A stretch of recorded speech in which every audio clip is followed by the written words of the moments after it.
আসসালামু আলাইকুম। স্বাগত জানাচ্ছি ন্যাচারাল হেলথ অ্যান্ড বিউটি থেকে। করোনা সংক্রমণ থেকে সুরক্ষা পেতে মাস্ক পরা কতটা জরুরি কম বেশি সবাই এখন সেটা জানেন। কিন্তু কোন ধরনের মাস্ক ব্যবহার করলে বেশি কার্যকর হবে সেটা নিয়ে অনেকেই দ্বিধায় ভোগেন।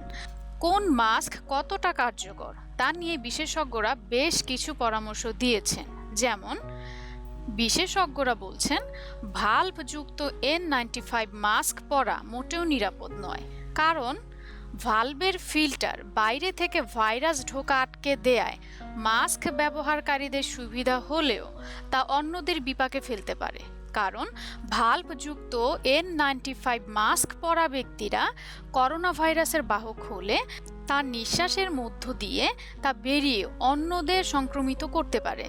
ভাল্ব নেই এমন N95 মাস্ক পরা যেতে পারে।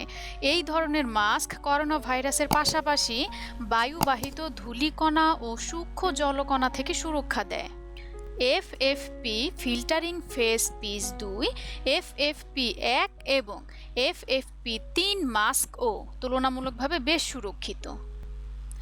N95 বা FFP জাতীয় মাস্ক তুলনামূলকভাবে দামি হওয়ায় তার বদলে অনেকেই সার্জিক্যাল মাস্ক পরেন। সার্জিক্যাল মাস্কের কার্যকারিতা 95% বেশি হলেও তা একবারের বেশি ব্যবহার করা উচিত নয় বলে জানিয়েছেন চিকিৎসকরা। সার্জিক্যাল মাস্ক ছাড়াও করোনা থেকে সুরক্ষায় কাপড়ের বিভিন্ন ধরনের মাস্ক ব্যবহার করা যায়। তবে চিকিৎসকেরা জানিয়েছেন কাপড়ের মাস্কে কতটা সুরক্ষিত থাকা যায় তা শতাংশের হিসাবে বলা সম্ভব নয়। কিন্তু একেবারে কোনো মাস্কের সুরক্ষা না থাকার থেকে বরং কাপড়ের মাস্ক পরা ভালো। অনেকেই মাস্কের বদলে গামছা, রুমাল বা ওড়না দিয়ে নাক মুখ ঢেকে থাকেন। এটা একেবারেই সুরক্ষিত নয় বলছেন বিশেষজ্ঞরা।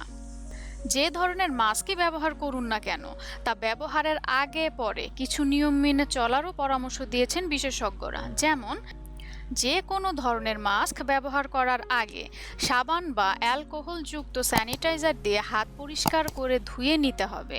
এরপর পরিষ্কার পরিচ্ছন্ন হাতে মাস্ক পরতে হবে। সাবান দিয়ে হাত পরিষ্কারের পর মাস্কটি যাতে ছেঁড়া বা ফাটা না হয় সেদিকে লক্ষ্য রাখতে হবে। মাস্ক পরার পর তা দিয়ে যেন সব সময় নাক মুখ ঢাকা থাকে সেদিকে খেয়াল রাখতে হবে। অনেকেই মাস্ক পরে তার নাক বা থুতনির নিচে ঝুলিয়ে রাখেন। এটা করা একেবারেই উচিত নয়। বারবার মাস্কে হাত দেওয়া একেবারেই ঠিক নয়। মাস্কের সামনের অংশ স্পর্শ করা ক্ষতিকর। নিতান্তই যদি মাস্কের সামনে হাত দেওয়ার প্রয়োজন হয় তবে আগে সাবান পানি দিয়ে হাত পরিষ্কার করে নিন। মাস্ক স্পর্শ করার পরে ফের হাত পরিষ্কার করুন। নোংরা বা ভেজা মাস্ক যাতে কোনোভাবেই ব্যবহার করতে না হয় সেদিকেও খেয়াল রাখতে হবে। সেই সঙ্গে অন্যের ব্যবহৃত মাস্কে হাত দেবেন না। আজকের মতো তাহলে এখানেই বিদায় নিচ্ছি। আসসালামু আলাইকুম।